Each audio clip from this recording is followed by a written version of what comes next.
Oi, eu sou a Andressa. E eu sou o Léo. Nós buscávamos um podcast em saúde que não fosse apenas conteúdo. E se você busca por informação em saúde, que seja de uma maneira leve e tranquila e fácil de entender, você acabou de achar. Seja muito bem-vindo ao Pod Papo BN. Muito bem, mais um episódio. Vocês já estão até cansados de ouvir a gente falando, mas para quem tá chegando e é novo e ainda não me conhece, eu sou a Andressa, sou fisioterapeuta, sempre me aventurei ali pela área da terapia intensiva, mas ultimamente tenho ficado na área empresarial aqui com a BN. Da última vez você também falou que tinha o Pink e o Cérebro. Já decidiu quem que é o Pink e o Cérebro aqui Pois dos é, dois? gente, responde aí na nossa enquete quem que é o Pink e quem que é o cérebro da dupla. Exatamente. E para vocês que também não me conhecem, meu nome é Leonardo. Eu sou fisioterapeuta cardiorrespiratório, trabalhei durante muito tempo no setor de terapia intensiva e emergência, mas atualmente fico ali nos atendimentos domiciliares, conhecido como... O Físio dos Famosos, Muito né, obrigado. gente? O mais pedido em São Paulo. Léo, eu tô achando que hoje vai ser difícil a gente conseguir falar esse tema juntos, hein? A gente conseguiu falar algumas vezes, mas dessa vez vamos falar uma pessoa só. Você Quem fala o Eu tema falo. hoje. O tema do nosso episódio de hoje vai ser as lesões de pele. Muito bem. E para esse episódio, nós temos dois convidados aqui com a gente. Vou apresentar a primeira delas, que é a doutora Juliana Tamanini, médica dermatologista, formada pela Faculdade de Medicina do ABC, onde também fez residência em clínica médica, realizando a residência em dermatologia pela Santa Casa de São Paulo. Atualmente é dermatologista interna do Hospital Vila Nova Star, fellowship do Ambulatório de Alopécias da Santa Casa de São Paulo e atende seu consultório no Itaim Bibi. Atua na dermatologia como um todo, da doença à cosmiatria, indo do cenário hospitalar ao consultório. É casada com Rafael e adora corrida, praia e viagens. Seja muito bem-vinda. Obrigada, Juliana. Obrigada, Muito Léo, bem-vinda. Andressa. É um prazer estar aqui com vocês. Que coisa boa. Léo, nem precisa falar que ela é dermatologista, né? Porque ela é Você viu a maravilhosa. pele, né? Você viu a pele, né? Não tem Hoje como não negar. tem filtro Paris nas nossas câmeras aqui. Não vamos a filtro Paris. Não Muito temos bem. filtro país. E aqui, o outro maravilhoso também, lindo, é o Gustavo Lira, enfermeiro paulistano, formado pela Universidade Anhembi Morumbi, especialista em urgências, terapia intensiva no adulto e nefrologia pela Unifesp. Já atuou como enfermeiro domiciliar internacionalmente e hoje atua como enfermeiro intensivista no Hospital Israelita Albert Einstein. Também é preceptor da residência de enfermagem e terapia intensiva e integrante da comissão de pele do time da UTI adulto. Quando era criança, ele tinha o sonho de ser piloto de avião para desbravar o mundo, que hoje é seu maior hobby, que é viajar. Seja muito Isso aí, bem-vindo aqui na gente. nossa Muito bancada. Obrigado. É uma honra estar aqui com vocês. E muita gente está se perguntando por que nós vamos falar de pele hoje. E a pele é o maior órgão do corpo e não apenas um tecido, como muita gente pensa. Ela tem funções como a regulação térmica, a defesa orgânica, a proteção contra diversos agentes. E a Sociedade Brasileira de Dermatologia caracteriza como uma verdadeira capa de proteção. Léo, são mais de 3 mil doenças dermatológicas que afetam crianças, adultos e idosos. É um Importante assunto esse importante tema. pra gente com falar, certeza. é claro. Por que não falar de pele, né? Exatamente, Por que não precisa falar? É importante falar. E hoje a gente vai tentar também mostrar que o cuidado com a pele, ele passa longe de ser apenas uma questão de estética, principalmente quando a gente fala sobre prevenção de lesão por pressão, que é um dos fatores que mais preocupa a gente, principalmente com os pacientes que estão internados no hospital. Um detalhe aqui muito interessante, é impossível viver sem pele, porque em cada centímetro de pele ela possui 70 receptores de calor, 15 receptores de frio, 100 glândulas sebáceas e 500 sudoríparas e 1 milhão de células. Vou aproveitar para começar com uma pergunta que a gente sempre começa aqui no podcast, porque a gente gosta de saber como que foi esse começo de carreira de vocês. Então, como que começou a escolha da profissão de vocês? Conta para mim, doutora Juliana, como que começou? Olha, meu começo de profissão acho que começou quando eu nasci, sinceramente. Porque meus pais são médicos, minha família inteira é médica, meus primos... Eu tenho 17 primos médicos, para vocês terem noção de primeiro grau. Então, cresci num ambiente médico, basicamente. E eu lembro, desde criança, assim, eu entrava no hospital, aquele cheiro de hospital, dos produtos de limpeza, o ambiente hospitalar me deixava, assim, inebriada, eu amava. Era a grande tchan do final de semana, era quando eu ia com a minha mãe ver as pacientes dela. Então, eu acho que eu nunca vi outra coisa para fazer além da medicina. E aí, a dermatologia foi... Isso, para minha família, foi muito fácil. Eles ficaram muito felizes quando eu tive essa escolha. Afinal, estava ali dentro do que, de alguma maneira, acho que também era esperado. Mas, quando eu entrei na faculdade, eu comecei a me interessar muito por dermatologia. foi uma quebra de expectativa dentro da minha família. Não recebi apoio nesse momento. Então, foi uma decisão que eu tomei em 2011. Acabei não tendo tanto apoio assim, porque eles gostavam muito de áreas cirúrgicas e era uma coisa que a família... Aquela coisa, né? As pessoas querem poder te ajudar, mas eu tava indo para um caminho que ninguém sabia como ajudar. Então, e a dermatologia, eu acho que na época em que, enfim, há 30, 40 anos atrás, era muito diferente do que ela é hoje. Então, eu entendo que médicos mais antigos, assim como os meus pais, não tivessem a vivência que eu tinha da dermato. Sim. Então, não foi tanto apoio assim. E aí, depois, quando eu terminei... retornei o assunto quando eu terminei a faculdade. Falei, olha, é dermato mesmo, depois de 6 anos. Ainda assim, foi um pouco difícil ali. Eu tive que provar bastante que era o que eu queria. Mas foi uma escolha que fui atraída por aquilo logo no começo. Assim, eu entrei na faculdade, eu lembro... Primeira liga que eu prestei foi de dermato, logo depois eu entrei na tesouraria, depois eu fui presidente da liga, depois eu organizava os mutirões de hanseníase, de câncer de pele. E aí foi indo. Quando eu vi, eu já estava completamente imersa e não tinha nem saído da faculdade. Foi uma coisa assim, eu fui realmente puxada por aquilo, sabe? Era pra ser. Fez muito sentido pra mim. Sou muito feliz por ter batido o martelo, senão acho que eu teria virado gineco. Talvez eu fosse feliz também, mas acho que nem tanto. Eu gosto muito do que eu faço. Muito bom. E também é importante a gente lembrar que a dermatologia não é só aquele clichê, né? Que todo mundo pensa. Exatamente. Hoje a gente vai mostrar uma faceta bem interessante também da dermatologia. E você, Gu? Conta pra gente. Então, eu escolhi enfermagem, na verdade, e caí de paraquedas na profissão. A minha família, desde pequena, também sempre foi empreendedor. Eles têm empresa. Então, no caso, a minha mãe sempre falava assim, Gustavo, eu quero que você cresça e aí você dê continuidade ao nosso ramo de família. Então, você vai fazer contabilidade. Legal, mãe, interessante. Então, aí eu cresci, saí do ensino médio, fiz o Enem. E aí, quando eu prestei o Enem, eu realmente coloquei as 2 opções, contabilidade e recursos humanos. Passei super longe de São Paulo e aí naquele momento eu falei assim, meu Deus, graças a Deus, porque não é pra mim. Então aí nesse momento eu comecei a ver uma coisa mais perto, mas realmente no ramo de contabilidade ainda.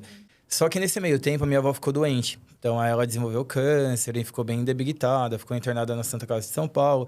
E aí eu vi a minha avó sofrendo e quem tava à beira-leito o tempo todo com ela era a equipe de enfermagem. Então... eu queria fazer alguma coisa que a minha mãe tinha vontade que eu fizesse. E não que eu tinha amor, e não que me instigou vontade, prazer de conhecer mais, de me aprofundar mais. Então, quando eu vi aquelas pessoas cuidando e dando amor para minha avó, eu pensei comigo, nossa, eu sempre, desde pequeno, dei amor à minha família.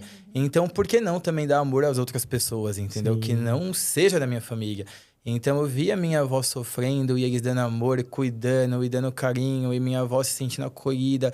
E aí, querendo viver porque ela tinha alguém que dava amor por ela. Aí eu falei assim, meu Deus, eu quero fazer isso. E aí o bichinho da enfermagem dá aquela picada. E aí me contaminou total. E aí, quando eu passei no vestibular da Embi Morumbi, eu também passei um dos top 50. Então, ganhei uma bolsa. E minha mãe super feliz. E aí, eu fui sozinho, né? Fazer a minha matrícula. E naquele momento, eu pude escolher o curso. Então, eu escolhi enfermagem. Ai, foi na matrícula, Gustavo! E aí, eu Que legal. cheguei em casa e falei, mãe, vou ser enfermeiro. Nossa senhora, né? Foi a briga, foi o caos. Entendi, me deserdou. Mas eu acho que foi a melhor escolha que eu fiz na minha vida, sabe? Naquele momento, eu realmente pude ter certeza que eu tava crescendo tanto profissionalmente como homem, na verdade, sabe? Porque eu pude escolher por mim. Sim. E hoje eu vejo aonde eu tô chegando e realmente eu acho que eu não poderia ter escolhido outra coisa. E contar que hoje ela é uma das suas principais parceiras na enfermagem, né, Exatamente. Gustavo? Ela ama, Se adora, enche tá de sempre te orgulho. aplaudindo. Não pode ver alguém na rua que ela fala, meu filho é enfermeiro, viu? Você quer ver a pressão? E é sempre assim, mas E aí eu acabei indo para terapia intensiva, né? Então também foi algo que eu caí de paraquedas, quando eu acho que nem a Ju falou, né? Toda a família queria que ela seguisse um outro ramo, um outro setor. E eu comecei a estudar e comecei a me identificar mais com uma determinada área. E aí eu me apaixonei por psiquiatria.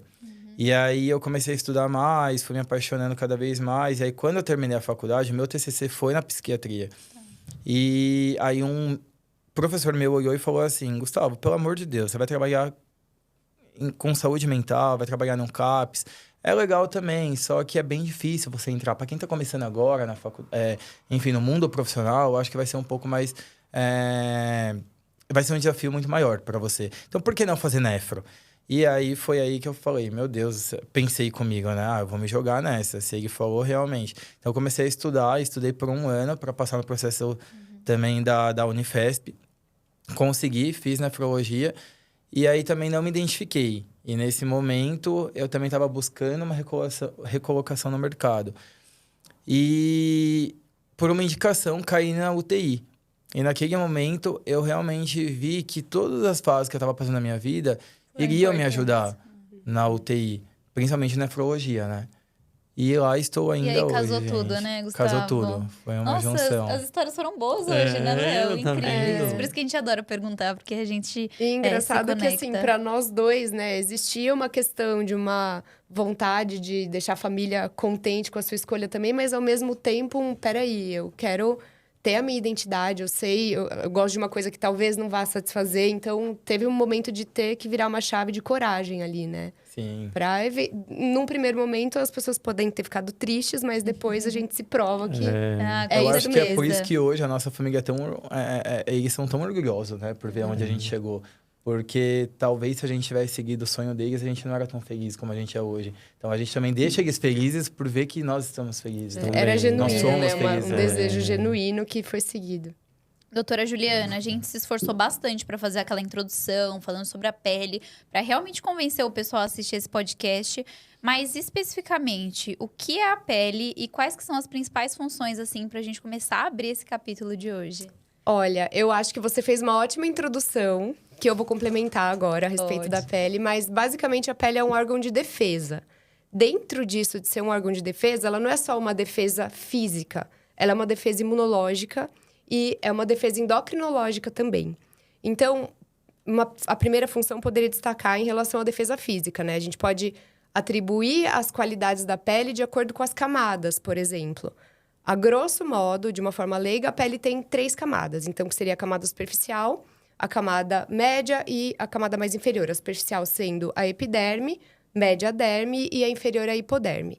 A camada mais superficial, que é a epiderme, ela é capaz de fazer a nossa separação para o meio externo. Basicamente é isso. Então, ela é um invólucro que é composto de uma mistura de óleos com queratina e ela faz uma defesa física para que a gente não perca água transepidérmica. E não é perder uma água da pele, ficar seca, desidratada e feia. Não é isso. É perder água para que você seja íntegro, para que você não seja desidratado como um grande queimado, por exemplo, que perdeu essa camada mais superficial. Então, basicamente, a camada extrasuperficial, a epiderme, tem essa função de uma proteção, te separando do meio externo.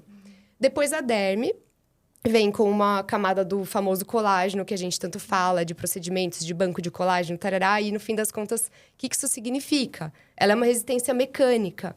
Quando a gente tá lá na terceira idade, já tomou muito sol, principalmente os idosos que nós vemos agora, que não tiveram a oportunidade de ter o conhecimento a respeito da proteção, em relação à hidratação e fotoproteção, eles não tiveram a oportunidade de proteger a derme, que é essa camada que tem o colágeno. Então, eles têm as fibras muito frouxas, muito horizontais, elas não são verticais. E isso faz com que você tenha uma resistência mecânica muito inferior de superfície. Então, isso faz com que a gente sangre com facilidade, infecte com facilidade, não tenha uma resistência mecânica adequada a traumas que são corriqueiros, né? Mas que para um idoso pode significar um sangramento, uma equimose que pode infectar. Enfim, aí tudo que vem em decorrência disso, dessa fragilidade da segunda camada, que é a derme. A terceira camada mais inferior é a hipoderme, que é o tecido celular subcutâneo, é a gordura. A gente tem basicamente 2 tipos de gordura no organismo, né? Essa que é embaixo da pele, que é mais superficial, e tem a que é visceral. Então, dentro dessa que faz parte desse órgão que é a pele, essa gordura tem uma capacidade de produção de hormônios. Então, ela é muito importante para regulação hormonal dos nossos eixos vários. Aí, ela produz infinitos hormônios, inclusive aqueles em relação à saciedade e fome. O metabolismo hormonal também tem essa relação. Ela é capaz de fazer termorregulação, então, É uma gordura que nos protege de perder muito calor quando a gente está em temperaturas muito frias. E ela confere resistência mecânica também, evitando que a gente traumatize. Por isso que é importante que todo mundo tenha algo de tecido gorduroso celular subcutâneo, porque isso confere resistência mecânica para pequenos traumas. Então, protege nossos ossos, nossos músculos. Tudo isso compõe essa estrutura magnífica que é a pele. Então, muita coisa. É uma pequena introdução, mas basicamente essas 3 camadas resumem muitas funções que ela traz, assim. E deu pra fazer uma viagem nas camadas Deu da pele, muito, né? Ainda mais eu aqui com muito déficit de legal, atenção, né? já fui dentro da gordura, né? Dentro da gordura. Eu achei o máximo. Não, como a gente falou, né? A pele é muito importante, né? Pensando no trabalho do enfermeiro, né? Que está no setor de uma UTI semi-intensiva. Qual que é o papel ali do enfermeiro na avaliação da pele? A gente sabe que o enfermeiro é o guardião da pele, né? Dentro do hospital, sempre olha, vira um paciente, vira para um lado. Então, como que é essa rotina do enfermeiro para avaliação da pele? A PEG tem um poder de defesa. Então, o enfermeiro, ele começa agindo dentro da UTI. A maior atribuição do enfermeiro hoje é a prevenção. Então, pela PEG ter essa defesa, exatamente, a gente também quer fazer com que previna com que essa PEG não seja prejudicada. Sim. E que, de uma certa forma, você conquiste uma defesa para esse nosso cliente, para esse nosso paciente. Se você tem uma PEG prejudicada, automaticamente você tem uma barreira, uma porta aberta, entendeu? Para várias complicações que podem te trazer danos maiores ao decorrer da sua internação. Sim. E não é isso que a gente busca. A gente quer devolver esse cliente para a sociedade, para a comunidade, com qualidade. E a gente sabe que quando você não previne, você acaba aumentando o tempo de internação, você acaba gerando um custo maior também, não só para o paciente. De certa forma, você mexe com a qualidade de vida desse paciente. Eu vou dar um exemplo da minha tia. A minha tia, ela também estava com o abdômen agudo obstrutivo, e aí ela também foi internada. E o que acontece? Ela ficou muito tempo entubada, sedada, com drogas vasoativas altas, e isso também acaba potencializando o risco de lesão, né? Por conta de baixa perfusão, de isquemia. Só que a equipe não mudava ela de posição de mudança de decúbito. E é uma coisa tão básica, uma coisa tão simples, que você pode prevenir, que você pode proteger, que você pode defender, que você pode tratar aquele paciente. E aí, o calcânio bilateral da minha tia abriu uma lesão não classificável. Era tão profunda, que ela demorou 1 ano e 4 meses para tratar. E hoje, a maior alegria da vida dela era usar um salto alto. Hoje, ela não consegue mais. Entendeu? Então, é isso que eu falo. Ser enfermeira numa terapia intensiva e prevenir, proteger uma PEG, não é só você proteger e prevenir uma lesão por pressão, não é só você proteger uma PEG, é você também pensar no pós desse paciente, no futuro desse paciente, na qualidade de vida desse paciente. Como você vai devolver nos essa princípios, pessoa, os valores. Que foi o que você falou, é um dos papéis principais, mas como o Léo falou, vocês são guardiões da pele, mas que hoje em dia, você pode, né, você concorda comigo, que muitas famílias ainda estranham, né, vocês movimentarem tanto um paciente, colocarem os posicionadores, né? Você enxerga essa barreira no trabalho hoje ainda? Olha, enxergo, mas também eu, como enfermeiro, a gente, ainda mais na terapia intensiva, né? O enfermeiro de terapia intensiva, eu falo que todo dia que eu entro no meu plantão, eu falo, qual enfermeiro você é hoje? Porque às vezes você fala, como enfermeiro obstetra, ele lida com cada situação. Como enfermeiro de saúde coletiva, lida com cada situação. Um enfermeiro de UTI, ele é um enfermeiro novo a cada dia. Porque cada dia que você passa por aquela porta na UTI, é um novo dia. Nunca vai ser aquela mesma rotina. Quando você entra no leito para avaliar uma pele, a primeira coisa que o cuidador fala para você: nossa, mas você tem tantas coisas para fazer e você ainda tem tempo de olhar a pele dele? Meu Deus, mas todo dia tem que olhar essa pele. Então, que nem a Ju falou, é uma defesa, é uma barreira que você tem que realmente ficar atento para não dar outros danos para esse paciente. E o legal é que você falou assim, Gustavo, você vê dificuldade? Você vê alguma barreira para você realmente conseguir fazer esse cuidado?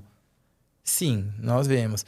Mas eu acho que quando você sinaliza a importância do que é um tecido, que nem a Ju começou a explicar aqui do que é uma PEG, para que ela serve, quais são os papéis fundamentais desse órgão. E aí o Léo brincou, eu viajei, mergulhei. E a gente começa a perceber que é um órgão tão importante, tão complexo, que se você pelo menos orienta essa família de forma básica, ela realmente adere ao seu tratamento. Ela vai fazer parte do seu cuidado. E é isso que na terapia intensiva, nós como enfermeiros temos essa função de aproximar esse parceiro do cuidado com a nossa assistência e levar para eles uma assistência de excelência, de qualidade e humana, né? Dos cuidados da enfermagem com os pacientes dermatológicos internados é que quando o cuidado é excelente, a internação é muito mais rápida.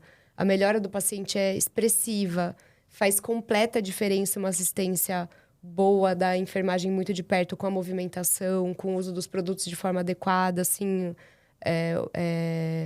uma evolução muito, muito melhor de um paciente quando tem os cuidados bem adequados da enfermagem. Então, e até existe uma área dentro da enfermagem que faz muita relação com a dermato, que é a estomatologia, que estuda as lesões, as feridas abertas, né? E é algo que a gente acompanha em conjunto. Eu fiz residência na Santa Casa de São Paulo e ainda sigo lá como fellow. É um serviço que eu admiro muito, assim. Quando você estava falando da sua avó, da Santa Casa, eu consegui ver a cena das enfermeiras cuidando do paciente, porque lá é isso, é uma chuva de amor e é um comprometimento absurdo mesmo num cenário muito diferente do cenário particular, né? Apesar da gente tirar leite de pedra lá e dar de tudo para as coisas irem bem, é um hospital que tem algumas dificuldades.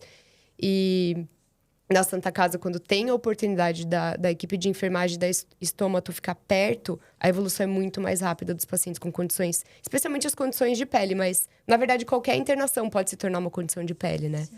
E o que, por exemplo, de um ponto de vista médico, o que o médico pode colocar junto com o estomoterapeuta para ajudar nessa prevenção, sobre suplementação? Tem alguma coisa que o dermatologista consegue atuar nessa hora? O dermatologista, quanto o próprio clínico que está fazendo o segmento do paciente, algumas questões podem...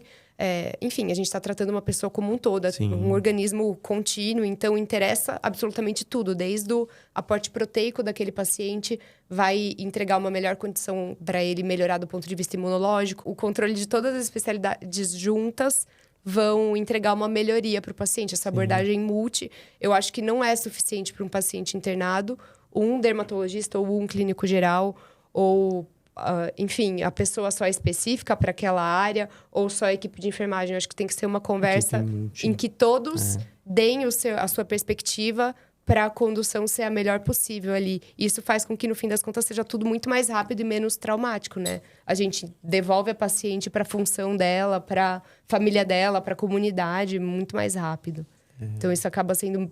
Enfim, é muito melhor para todo mundo. Claro. E especialmente para o paciente, claro. Você viu, Léo? A pele é muito mais do que só a pele, né? Exatamente. É muito mais. Não, assim, é incrível. Você me chamou muita atenção, doutora Juliana, que no começo você deu o exemplo, né, explicando sobre a pele, sobre os pacientes grandes queimados. E para quem não conhece, a gente tem uma incidência alta, né, Gustavo, em terapia intensiva desse tipo de paciente. A gente foi atrás dos números e a Sociedade Brasileira de Queimaduras disse que existem 1 milhão de acidentes por ano com queimados. E desse 1 milhão, 40 mil... pessoas precisam passar por hospitalização, né? E isso pode ser por acidentes domésticos, no trabalho e até no transporte. Doutora Juliana, existem cuidados específicos para esse tipo de paciente, esses grandes queimados, ou não? Existem cuidados específicos, só fazendo um adendo ao seu comentário anterior. Hoje mesmo, a pessoa que trabalha comigo sofreu uma queimadura domiciliar, mas ela acabou não valorizando, mas eu olhei e falei, bom, isso aqui seria justificável uma passada num hospital para medicação, porque dói muito a queimadura. E é uma fonte de possível infecção, né? Claro.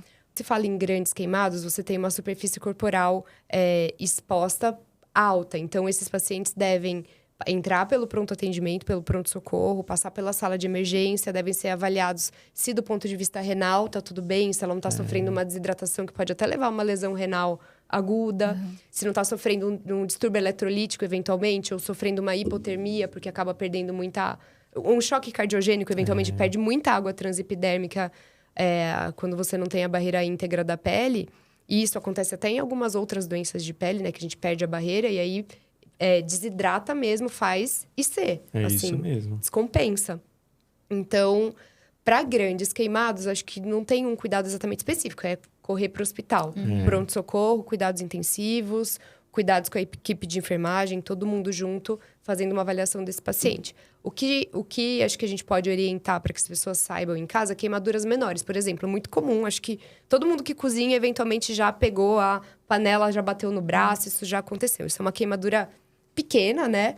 Mas que pode gerar desconforto, pode até ser disfuncional para o trabalho, dependendo do que a pessoa faz. E aí, sempre, vaselina é algo que é inócuo, que é interessante, algo que todo mundo pode ter em casa, porque ela pode ser algo de fácil uso. É interessante a aplicação de vaselina, mas qualquer indício de uma dor que não melhora, saída de secreção, aí tem que buscar o médico, pode ter uma infecção associada, né? E nada daquelas receitas caseiras, né, doutora Juliana? Receitas caseiras de forma alguma, porque pasta normalmente... de dente, manteiga. Não, ou café. são coisas ácidas, ou são coisas básicas, vão alterar o pH, vão favorecer a infecção. Eu não sou uma pessoa que descredibiliza completamente tratamentos populares, porque eu acho que tem muita ciência embaixo de toda essa cultura centenária, sabe? Mas depois a ciência tem que vir para poder comprovar, né? Exato. Então, nada de pasta de dente. Parte da enfermagem, como é que é o cuidado para o enfermeiro para um paciente com grande queimado? Eu acho que o grande desafio que a gente encontra dentro da nossa UTI, quando chega um grande queimado, é o risco de infecção. Então, se você não tem uma equipe preparada, você acaba potencializando o risco de você não conseguir devolver essa pessoa para a comunidade, para a sociedade. Que nem a Ju falou, essa pessoa ela perde um grande volume. Então, ela fica muito desidratada e ela acaba evoluindo para diversas disfunções orgânicas, né? Então, quando você não tem uma equipe preparada para atender aquele determinado evento que acabou de chegar para você acaba conduzindo e tendo um desfecho muito negativo. Quando você comentou a respeito de quando você passa a visita na UTI, você vai examinar a pele todos os dias e, eventualmente, algum colega comentou sobre, você vai olhar a pele de novo? Isso, na hora que você me falou, me subiu uma coisa. Eu falei, mas sim, é claro, tá internado. De repente, você pega um impetigo, uma infecção de superfície começando. Se ela não for identificada, em 3 dias aquilo gangrenou o membro inferior. Paciente internado, diabético, com várias comorbidades, é muito sério. Então, eu acho que a gente, quando cuida da pele, a gente aprende a ter uma leitura que você respeita muito os sinais que ela dá. E é uma cultura que a gente tem que ir semeando mesmo, ensinando. No Brasil ainda tá muito começando esse tipo de visão, eu acho. E fora o nosso cuidado interligado, né, Gustavo, na terapia intensiva, que a enfermagem é super parceira nossa na mobilização desse paciente, né? Você sabe de todas as dificuldades e as barreiras que geralmente os pacientes internados e as famílias trazem pra gente esse questionamento. Mas ele tá grave, vai mudar de posição por quê? Por que vai colocar na poltrona? Por que vai ficar de pé? Por que vai fazer exercício? Ou, enfim, mesmo os pacientes gravíssimos que a gente já até pronou, enfim, todos os cuidados magníficos que a gente teve com a pele e toda essa troca. Então, acho que, além de tudo, né, não só o paciente grande queimado, é você ter uma equipe integrada que consiga conversar e também imaginar que a pele é uma prioridade, né? Que sempre foi assim quando a gente trabalhou em conjunto, né? Eu acho que isso também é uma das maiores dificuldades que a gente encontra dentro de uma UTI, quando se trata de cuidados com a pele e ainda mais dentro da terapia intensiva, né? A gente está falando de uma instituição que é o Hospital Albert Einstein, que todo mundo é bem capacitado e todo mundo que está lá na UTI sabe da importância da pele. Mas se a gente for comparar com outras instituições que não têm tanto conhecimento assim, ainda mais que lida dentro de uma terapia intensiva, você ligou uma noradrenalina, todo mundo já fala, ninguém mexe. Porque realmente vai acabar ocasionando uma instabilidade hemodinâmica. Mas nem sempre aquilo vai ocasionar um dano. Você pode sim mudar o paciente de decúbito. Inclusive, você pode prevenir possíveis danos, né? Exatamente. Então, existem coisas básicas que a gente pode fazer e mudar todo o contexto daquele paciente. Eu acho que quando você tem uma educação continuada e você realmente busca informação, o porquê que eu tenho que sentar esse paciente na poltrona? O porquê que eu tenho que mudar ele de decúbito? O porquê que eu tenho que colocar um coxim? Por que o colchão dele tem que ser tempur, mas se não tem tempur, vamos colocar uma caixa de ovo, entendeu? Se você leva essa informação para toda a equipe multiprofissional, você consegue ter um resultado muito positivo. Mas o que eu acho que falta hoje, divisão de conhecimento da equipe multiprofissional. Sim. Quando você tem um acolhimento, quando você tem realmente um trabalho em equipe, você falou também no começo, você realmente consegue ter um case de sucesso. E se torna uma prioridade da equipe, né? Exato. A gente consegue elencar quais são as prioridades máximas daquele paciente. Depois disso, a gente já consegue evoluir as outras questões. Mas tem um cenário... É que a terapia intensiva é sempre um cenário inspirador. Mas tem um cenário um pouquinho diferente que o Léo Isso que eu conhece fiquei bem. pensando, né? Porque como a gente está falando muito do cenário hospitalar, quando você comentou, né? Tem equipe multidisciplinar, você vai ter um médico, tem um enfermeiro que está olhando, mas nós que temos uma atuação muito domiciliar, a gente encontra muitos pacientes que também evoluem com algumas lesões dentro de casa. Como que é essa atuação, tanto de prevenção, quanto de avaliação para um ambiente domiciliar e até mesmo de consultório, né? O paciente ele vai chegar para você, como que você aborda isso fora do ambiente hospitalar? É bem mais difícil quando você está fora do hospital. Mesmo porque quando você está em âmbito domiciliar, você já está no seu habitat natural. Então, os pacientes e o seu parceiro do cuidado, eles já têm dentro deles. Eu sei do que é melhor para ele, eu sei o que passar, e eu só te chamei para ter uma segunda opinião. Então, você vai indicar isso, mas eu sei que o que vai ser melhor para ele é o que eu passava antes. Talvez a manteiguinha, que era antigamente todo mundo passava. Então, é um processo de você multiplicar o seu conhecimento e de você também orientar e promover a saúde desse doente em casa. Mesmo porque existem coisas tão básicas que nem a Ju estava falando aqui, a gente precisa também ter essa proximidade com a equipe médica e da enfermagem, mas às vezes são coisas tão básicas como uma higiene, entendeu? Se você faz uma higiene adequada no seu paciente, porque ele é um idoso e tem uma incontinência urinária, você vai prevenir que esse doente tenha uma dermatite por incontinência, por umidade. Então, é só colocar uma fralda, ou então, sei lá, indicar para um vozinho, um Uripen, por exemplo, entendeu? Então, são coisas tão pequenas, tão de fácil acesso, que você consegue prevenir. Isso tem muito link também com o cenário ambulatorial, que, na verdade, o que eu entendo, assim, a cada visita que a gente faz no domicílio, a cada consulta de um paciente no consultório, não tem como a gente, infelizmente, controlar aquele paciente e falar, olha, você vai usar isso aqui tal hora, durante tantos dias. A gente não tem esse controle, não tem como você garantir 100% que aquilo vai acontecer, que a sua orientação vai ser realizada. Mas eu acho que a cada consulta e a cada visita a gente educa. Então, você dá instrumento para aquela pessoa entender a necessidade, entender o benefício, ver se funcionou para ela, porque, de repente, tá no livro, mas as pessoas não leem, o paciente não lê o livro e, às vezes, não acontece o que tá lá na literatura. E aí, a gente tem que também ter um pouco de arte na coisa Mas eu acho que a cada presença do profissional da saúde com o paciente é um momento de educar. Então, você consegue mostrar um pouco da sua visão mais técnica para que ele tenha instrumentos e fala, não, realmente, isso daqui faz sentido, isso aqui é uma verdade, então vamos lá, vamos mobilizar mais o paciente, vamos levantar ele mais vezes, vamos trocar a fralda mais vezes, porque ele teve cândida semana passada, não foi legal, teve muito prurido, foi desconfortável, então essa semana a gente muda os cuidados. É uma coisa, assim, cândida é um tipo de infecção, é um tipo de micro-organismo, todo mundo tem na pele, mas de repente, se a sua barreira está comprometida, vai lá, ela se prolifera. E aí, isso pode ser extremamente desconfortável, trazer noites de insônia, pode ser necessário medicação via oral a depender da situação. Então, é uma coisa boba de pele, entre aspas, mas que pode ser um grande transtorno ali para uma pessoa idosa debilitada.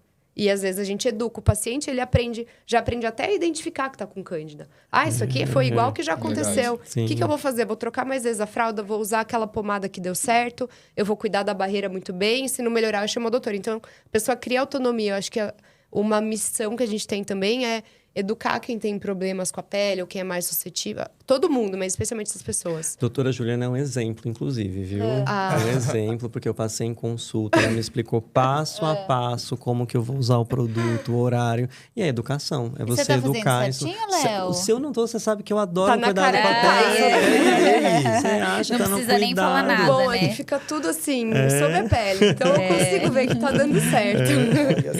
Uma coisa que eu acho muito legal também, pegando o gancho novamente da Ju, e o Leonardo me perguntou, como que você consegue conduzir um atendimento domiciliar embasado no cuidado da pele? E aí eu falei que o enfermeiro tem essa função de educar, prevenir, e aí tem familiares que são bem resistentes. Então, automaticamente, Uma coisa que eu acho bem legal e interessante, uma dica que eu vou dar para você aí de casa, é que você inclua esse parceiro do cuidado e o paciente no seu atendimento, na sua terapia, na sua assistência. Porque é muito legal quando você cria um vínculo e a pessoa tem confiança em você. Porque você quebra essa barreira, você quebra esse conflito, entendeu? Porque é só você chegar e falar assim, olha, tal placa é mais adequada para esse tipo de situação. Vem aqui ver. Olha como que tá maior.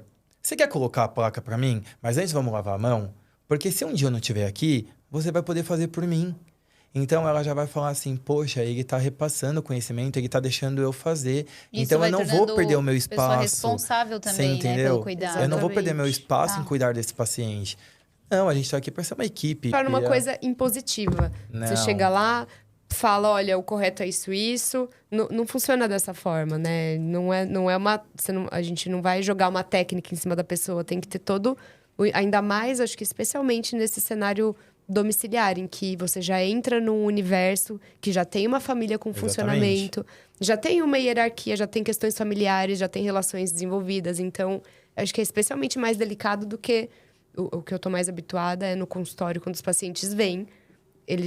É diferente quando alguém vem para o seu ambiente do que quando a gente entra no ambiente que já está tudo organizado e aquela rotina já funciona, né? Exatamente. Mais delicado ainda. Eu Mais também importante ainda a participação. E eu também aprendi várias coisas com o Gustavo. Inclusive, agora eu tô sabendo o nome de várias placas. Aquacel, Hidrosorb, que são placas super complicadas de entender. Eu falo, sou fisioterapeuta, pelo amor de Deus, traduz isso pra mim. Pois é. Mas por isso que é importante, né? Você ter essa parceria multiprofissional. Não, precisa, porque a gente não tem esse conhecimento, né? É difícil. E, Gustavo, muita gente acha também que o enfermeiro, quando vai no domicílio, é só para colocar curativos específicos. O que mais que vocês podem, né? Foi o que você falou. Orientar a rotina, cuidado, mas a gente sabe que vocês têm alguns dispositivos que vocês podem utilizar. Você quer contar um pouquinho? Laser. Eu acho que tem muita curiosidade hoje em dia sobre ele. Não precisa ser assim, uma coisa super profunda, mas só para, né, instigar um pouco o pessoal que tá ouvindo. Então, na verdade, o laser é uma coisa que está chegando no mercado, né? Uma técnica que está chegando no mercado que muita gente ainda tem dúvida. E aí todo mundo fala, nossa, como o laser vai cicatrizar a minha lesão? Né? Se antigamente, as pessoas passavam manteiga numa queimadura. E hoje, como eu vou fazer um laser para cicatrizar uma lesão? Mas a gente tem que pensar que o mundo está evoluindo e a tecnologia vem avançando cada vez mais. E o profissional da saúde, ele sempre tem que também estar evoluindo, né? Um processo de transformação. Então, você levando essa nova terapia e também instigando a eles aprenderem que agora é um processo de evolução, de cicatrização, de dentro para fora e não mais de fora para dentro, né? Que todo mundo quer ver a lesão fechando, né? As extremidades olho nu, né? e ver aquilo acontecendo. Mas o laser não, né? A Ju também pode até me ajudar que ele vai regenerando as suas células, ele vai realmente, ele também age como anti-inflamatório, como analgésico, né? Então, ele tem várias funções aí que pode favorecer a sua terapia. E não muitas mais vezes placas. vocês começam o uso dele já no ambiente intra-hospitalar, né, Gu? Já no ambiente intra-hospitalar. Ótimo. E isso também é bom sinalizar até que paciente oncológico a gente não costuma fazer, né? Como toda terapia, né, Não. Gustavo? Não, aí você também tem que fazer um estudo, né? Uma anamnese desse doente para realmente ver se aquela terapia é adequada.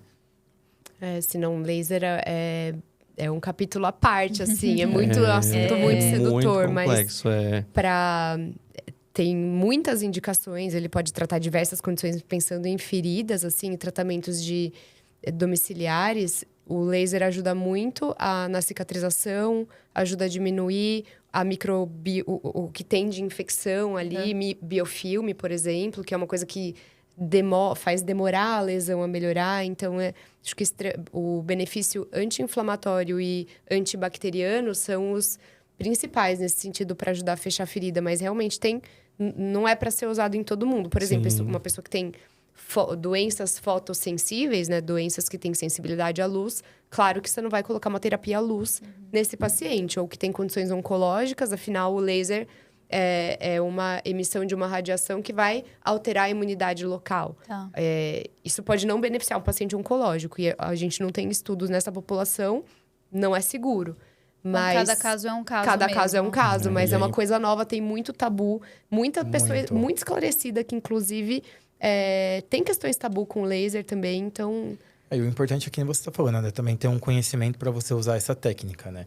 Porque também você pode levar a dano desse tecido, né? Às vezes você quer ajudar e você acaba prejudicando, né? Então aí você pode levar a uma queimadura e até mesmo você romper o tecido. Porque que nem uma vez, quando eu estava também aprendendo um pouco sobre o laser, uma enfermeira chegou em mim e falou assim, olha, se você vê uma necrose, coloca 9, 10 joules e deixa ela 30 minutos, você vai ver que se aquela casca não vai sair. E aí eu cheguei claro, você necrosou necrose. Exatamente. Aí eu fiquei com aquilo na minha cabeça. Eu falei assim, meu Deus, né? E eu sou uma pessoa muito questionadora, até comigo mesmo, né? Nas minhas determinadas condutas. Então, eu penso muito bem antes de implementar um plano de ação para algum doente, né? Eu realmente vejo se aquilo vai ser benéfico para aquele paciente. Porque eu também sou muito daquele que menos é mais em determinada situação. E aí eu fui também questionar, perguntei para um, para outro. E aí, realmente, a pessoa falou, Gustavo, você vai aumentar ainda mais a necrose dela. Você vai queimar a necrose e vai piorar tudo, entendeu? Então, acho que, às vezes, você tem que buscar mais informações também. Mas lembrando aqui, para você também aplicar um laser, você também tem que ter um curso. Com certeza. Com certeza. Tem que buscar Não conhecimento. existe a orelhada nessa situação. Não. Aprender de orelhada, né? A gente tem que estudar muito os artigos, fazer curso e a prática também, devagar e acompanhando alguém. Como tudo, né? Na área da saúde é muito assim. A gente primeiro estuda a teoria, depois acompanha as pessoas, começa devagar e aí vai implementando. Mas eu Com acho que para quem está certeza. começando, né? Para quem tem interesse, eu acho que é uma coisa nova que tá chegando no mercado e tá vindo com tudo e tá ganhando seu Promissor, espaço, entendeu? Então, eu acho que quem quiser investir é bem promissor. Gente, ó, se joga aí de casa mais uma vez, você, ó, vai, busca, faz esse curso. Queria aproveitar que tem a doutora Juliana, dermatologista aqui. A gente mora Ela num vai brigar país, com você, né? ela vai brigar, A gente Leonardo. mora aqui num país tropical, Ai, que Brasil, ele aprontou. que é muito quente. A gente sabe que algumas doenças de pele são bem comuns aqui no nosso país. Quais Torrar são no sol, né? Torrar Fala no pra sol. doutora Não, mas eu tô de Juliana. parabéns. Eu tô usando protetor solar bem... O olhar da Andressa tá te julgando. Não, mas Talvez você já viu tenha meu carro. aprontado Tem um alguma protetor ali do coisa. ladinho, Andressa Do sabe. pescoço pra cima, é o protetor solar do Leonardo. Mas eu passo aqui, ó, até e na mão também, né? Ah, é, na mão. Só nas mãos Só e no aqui, né? pescoço e o rosto. Então, aproveitar, né, que temos aqui uma dermatologista, quais são as dicas de prevenção e quais são as principais doenças que a gente tem que ficar atento, pensando aqui no cenário do Brasil? Olha, o Brasil é um país muito rico, tropical. Tem doenças que a gente só tem aqui. A dermato no Brasil, inclusive, é muito rica. Vem pessoas do mundo inteiro estudar, principalmente dermatologia tropical aqui. Mas eu não vou entrar tanto nesse cenário, porque senão não vou conseguir acabar. Mas só para citar uma doença, a hanseníase, por exemplo. A gente tem muito no Brasil e na Índia. É uma doença muito comum aqui, muito comum na Índia. Rara em outros lugares, as pessoas vêm para cá para estudar. A Santa Casa, inclusive, é um lugar que se estuda muito isso. Mas vamos lá. Dicas... Eu acho que assim... Dicas de uma maneira genérica para a população geral em relação à pele, não tem nada mais importante do que entender o porquê do protetor solar. Tudo aquilo que a gente falou no começo sobre a integridade da pele, o fato dela ser uma barreira, primeiro, que te protege contra desidratar, segundo, te protege contra trauma, sangramentos e infecção, depois te protege contra perder calor e produzir hormônios. Tudo isso, se ela está saudável e se ela mantém durante a vida inteira tá saudável, o seu organismo está garantido que não vai ter problemas com o meio externo.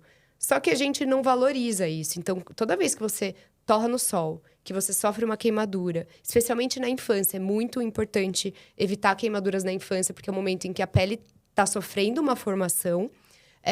Tudo isso faz com que você garanta a integridade dela para um momento em que você talvez seja internado, tenha uma pele muito frágil que não resista, que faça você ter uma escara que infecte. Então, parece uma bobagem pensar, mas bater nessa tecla de filtro solar? Sim, bater nessa tecla de filtro solar, porque você vai garantir que você vai ter uma pele trófica. Não é pra ter glow, não é pra ficar linda, pra sair na revista, nada disso. Pode acontecer também, mas o importante é que você tenha uma pele que seja saudável pra você poder jogar seu tênis com seus 70, 80 anos, pra você ser uma pessoa íntegra, basicamente é isso. Então, acho que filtro solar... a palavra do filtro solar é pra gente poder viver as décadas da nossa vida. A gente vai ser uma população muito longeva, eu acredito. Então, a pele tem que acompanhar. Filtro solar é super importante. Outra questão, a hidratação da pele também. Já não é pensando mais tão longo prazo, mas a curto prazo, manter a pele hidratada te previne de ter coisas agudas. Então, você, Gu, super jovem, 0 problemas de saúde, mas sua pele tá super seca, nada te impede de você também ter uma infecção, também ter uma coisa que pode te atrapalhar no seu trabalho. Então, pode parecer uma bobagem, mas usar um hidratante, especialmente para quem tem uma coceirinha, um desconforto ou condições de desidratação mesmo, é algo que é muito válido. Acho que outras coisas que a gente pode conversar aqui, evitar ao máximo usar coisas malucas que a gente vê na internet. Então, buscar informação com o médico da forma como for acessível para você, seja o seu dermatologista, seja o médico que esteja na UBS próxima de onde você mora, assim, mas a informação médica e o cuidado médico da sua pele. Não usar a mistura de arroz, papa de arroz para passar no rosto, e nem a mistura de limão. Esses dias uma paciente mesmo, uma pessoa bastante esclarecida falou que o tratamento para melasma que ela sempre usou foi passar limão no rosto e ir pro sol. Então, isso, segundo ela, naquele momento não levou a nenhum problema, o que eu duvido muito, mas se alguém repetir isso em casa, provavelmente vai ter uma queimadura daquilo que a gente falou, uma queimadura lá de 2º grau, vai ter que tomar antibiótico depois, vai ser grave.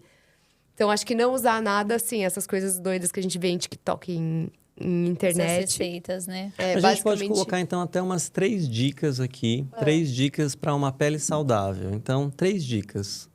Hidratação, fotoproteção, evitar usar as receitinhas malucas. Muito bem. Léo, você esqueceu seu óculos de sol pro Eu momento? esqueci o meu óculos de Vai ter que sol, ser é o óculos verdade. normal. Não tem problema. Hoje, né, vamos usar esse daqui, mas a gente vai para um momento descontraído agora. Ih, lá vem. Foi um papo muito bom que a gente teve, agora vamos dar uma acalmada. Porque a gente vai para o Papo da Colmeia. Para vocês que não conhecem o Papo da Colmeia, é um bate-bola rápido.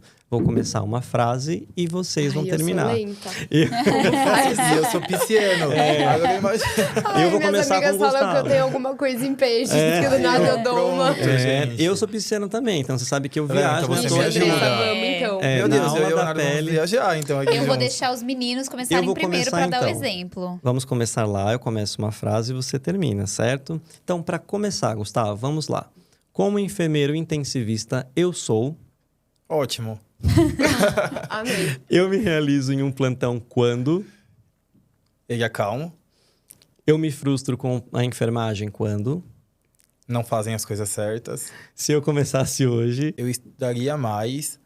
O meu inglês estaria bem longe, fora. Porque eu amo viajar, gente. Então, ó, lembra exato. da minha biografia aí, entendeu? Não porque eu não amo o Brasil. A pele é... Sensacional. Prevenção é... Fundamental. Se eu fosse piloto de avião... Eu estava conquistando esse mundão. Edu, foi muito fácil. Eu não sei o que é Foi Gente, é uma pique blogueirinha, assim. Gente. Enfermeiro bom. Doutora Ai, ai. Juliana, vamos lá. Ok. Como médica dermatologista, eu sou... Comprometida. Eu me realizo na dermatologia quando... Quando os meus pacientes ficam satisfeitos, mas talvez isso seja pouco para dizer o que é de verdade. É mas bastante. é isso. Eu me bastante, frustro eu com a medicina quando... Ai, topo com charlatanismo. Aí me sobe uma coisa. Se eu começasse hoje... Aí faria tudo de novo. A Ia estar um pouco velha, mas faria. A pele é... Tudo pra mim. Prevenção é... Essencial. E o que a gente mais queria saber, o segredo de beleza da doutora Juliana é... Meu skincare, gente. Meus produtinhos da minha bancada. Muito bem, viu? Foi fácil, pegamos leve. Foi tranquilo, muito. foi tranquilo. Esse episódio, ele veio justamente para isso, pra gente mostrar todas as faces aí que a dermatologia não é só esse cuidado de estética, de beleza, tem também essa avaliação importante da pele, de doenças de pele e também mostrar um pouco aí do papel da enfermagem, que é muito importante, né? Fora que a gente também precisa lembrar do papel importantíssimo, fundamental dos técnicos e dos enfermeiros na prevenção de lesões por pressão, principalmente no ambiente hospitalar. E tá ficando famoso já essas minhas frases no final. Hoje eu vim inspirada, Leonardo. Como diria Ricardo Baeta, existem 2 tipos de feridas. Aquelas que deixam cicatrizes na superfície da pele e aquelas que deixam marcas profundas no coração. Muito poeta. Nossa, muito, né? Você gostou? Eu acho que todo mundo gostou, né? Ai, Porque que as suas bom. frases estão demais. Então, cada semana melhor, né? Cada semana melhor. Então a gente está aqui agora para convidar vocês para assistir os outros episódios que nós temos aqui do Papo BN. Muito obrigado vocês dois pela presença. Foi Adorei incrível, participar, foi obrigada. muito Deixar legal. também aqui o Obrigado. IG dos nossos convidados, Isso doutora mesmo. Juliana, que tem, assim, repleto de informações super bacanas no Instagram dela, também do Gustavo. E aí, também convidar vocês para assistirem nosso último episódio, que é Comunicação Assertiva, que tava, assim, descontraído, engraçado. E também os nossos novos conteúdos que estão vindo por aí. Exatamente, vou falar uma frase também. Ah, eu quero ver. A verdadeira beleza é a sua habilidade de recomeçar. Nossa, enigmáticos hoje. Muito bem. Muito obrigado a todos vocês. Até a próxima, pessoal. Tchau, gente. Tchau, tchau. Tchau, Obrigado. gente.